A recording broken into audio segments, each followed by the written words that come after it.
have a very vivid memory of the first time I saw someone playing a guitar and just being transfixed by it. And it was actually on TV. Every Saturday, my dad would take my brother and I, and we'd lay down on the floor in front of the television and watch Hee-Haw. And Roy Clark, every couple of shows, they would sort of showcase him on some solo piece. I remember him playing something, just him, no accompaniment, just him playing the guitar. And I just remember walking up to the TV. I was probably, 6. And just being like, what, that is just like so cool. So that's a real vivid memory of my first moment of being transfixed by the guitar. My friends were playing things like, Harry Chapin and Jim Croce, which at that time, that was the cool stuff. That's what you played. And I liked it well enough, but there wasn't something that really kind of grabbed me. And there was this radio show that came on 11 o'clock at night on Saturday. It was called Good Time Folk Jug Bands and Blues, and it was a funky show because the guy would just play whatever he wanted to, and that's why I liked it. And he spent, on this one particular Saturday night, he spent the entire hour playing Mississippi John Hurt. And I'd never heard anything like that. And when I heard that, and I remember I had the tape going, so I recorded the show, and I was like, that's what I want to do. And I started chasing after that.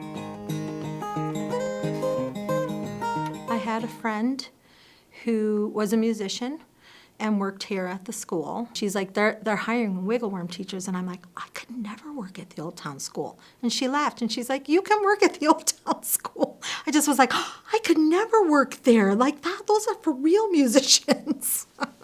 And, I sang 3 songs into a little cassette player and had an interview, and they hired me.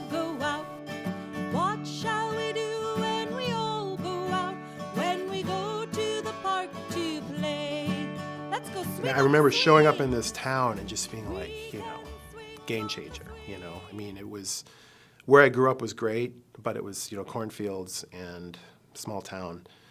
And Chicago was just blew my mind open. I remember the moment I found out about the Old Town School. I got to Chicago in 1988, and I was heading downtown to look for a job. And as we crossed Armitage, you could see the old sign. And I remember being on the train as the sign is going by, pointing my finger and mouthing the words, "What is that?" And then trying to remember what the stop was so that I could go back. I think I felt early on that I was going to be here as long as they would let me be here. As long as I could get down on the floor with the kids and get up with them, I would be here. My favorite part of the job is waking up every day and knowing that I get to come to work.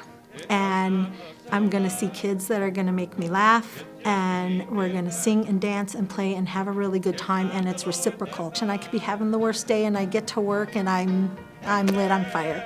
If it wasn't for, the school, or if it wasn't for these lessons, or if it wasn't for this class, or it wasn't for this time when I could really sing, the rest of my life would be really much harder. I think that adult learning, in that way, in that sort of warm and welcoming, let's try this together, let's see if we can all get there, fashion is a kind of positive, forward-moving, life-giving force. Some of the most amazing people I've met in my life, and some of the best friends I've had are all, people I've met through the school. I met my wife here, so it's it's just, this place, I owe it my heart and soul. It's a great place. I just think that there's something happening between humans that's really important, especially in our day and age, that we need that community, we need that human connection, and music takes that connection into us deeply where words don't. Don't ever bob your hair, girl. It does not look so nice. It's just to keep in fashion. It's not the Lord's advice.